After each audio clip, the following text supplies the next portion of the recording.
How's it going? It's Nasty T, and welcome to episode 1 of my brand new Optimal Class series. What is the Optimal Class series? I'll basically be taking each individual weapon and showing you the best class you can possibly create with it, showing you its strengths, weaknesses, attachments, perks, gear, and kill streaks you want to use with it.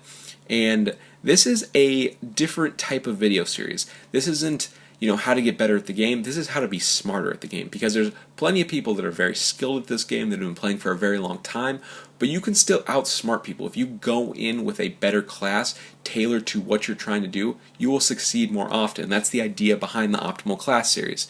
The gameplay here, I'm using a submachine gun with a thermal scope and a bunch of random perks like ICU, ping, dead silence. Just there's no reason to my class, and it causes me to struggle because I don't have an identity. I don't have something I'm trying to do with it.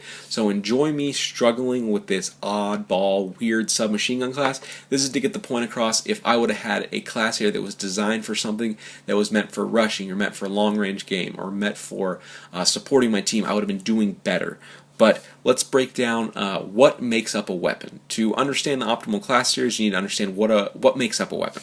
So we have 4 categories. First, RPM, how quickly a gun fires, how quickly it can get damage out. Guns like the CBJ shoot very quickly. Guns like the Remington shoot very slowly.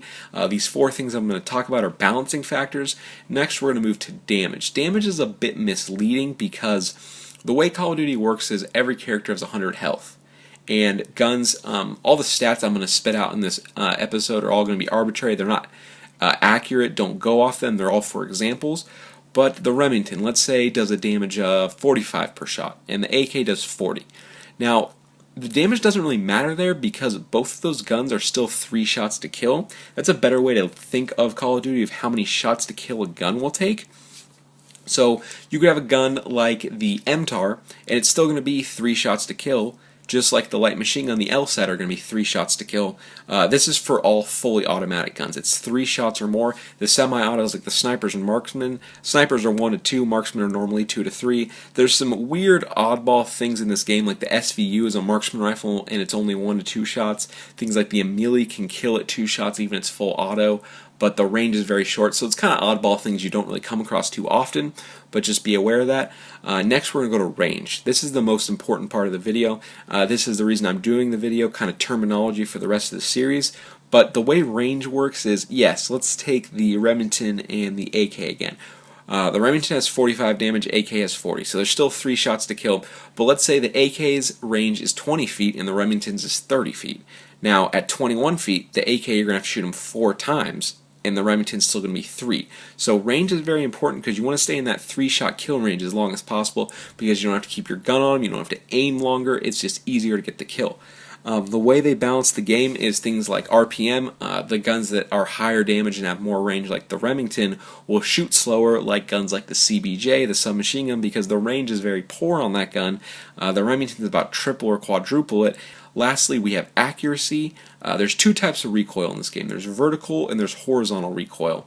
And most guns have a combination of both, so it'll kick up and to the side a little bit. There's some extreme cases like the ARX will kick basically straight up, and the FAD will kick a lot side to side. So just be aware of that. It's another balancing factor. So guns like the light machine guns, where you shoot slower, they will have better accuracy. They won't kick as much. They'll have lots of range, but you can't get as close to people because you can't get damage out of your gun as quick because it shoots slower.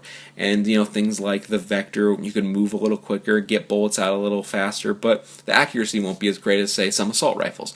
So this is all balancing things in the game, so just be ready to hear me talk about that a lot. RPM, damage, range, accuracy, that's kind of what makes up a gun. One reason I wanted to make this series is I have a friend who's very good at this game. Plays Kill Confirmed a lot, normally the best player in the lobby, normally top 2 on the scoreboard, and he's a very good player. But his classes are the weirdest, most odd, funky thing I've ever seen. Like, he'll have the MSBS, a gun that will kill you in 1 burst if all the bullets hit, and he'll have a perk like Deadeye on, using up 5 of his perk points, a perk that randomly makes your bullets stronger, even though he has a gun that if he connects with a whole burst will kill them in 1 shot. Now, I wanted to use this as an example because this series isn't just for beginner players or new players or players that are after more data.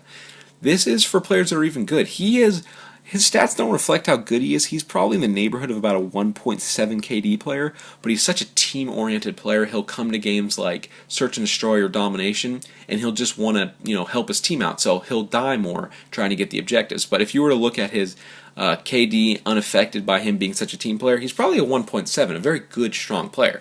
So he needs help. He needs new classes because of what he's doing does not benefit what he's trying to do. If he were to switch up his perks, switch up his attachments, he could probably add maybe 4 or 5 kills a game, maybe die 3 or 4 less times, and that could be a swing of 7 kills. I mean, that's huge in a game. So the Optimal Class Series will be very beneficial. It's going to cover every single gun. We're going to start off with the ARX in Episode 1. So yeah, we're just going to play smarter than people, get off to an early advantage, and we're going to have more fun because we're going to succeed more. We're going to play better. So that's the idea behind the Optimal Class Series. That's kind of the vocabulary I'm going to be using. Like I said, the ARX is Episode 1. Look for that coming out soon. My name is Nasty T, and thanks for the view.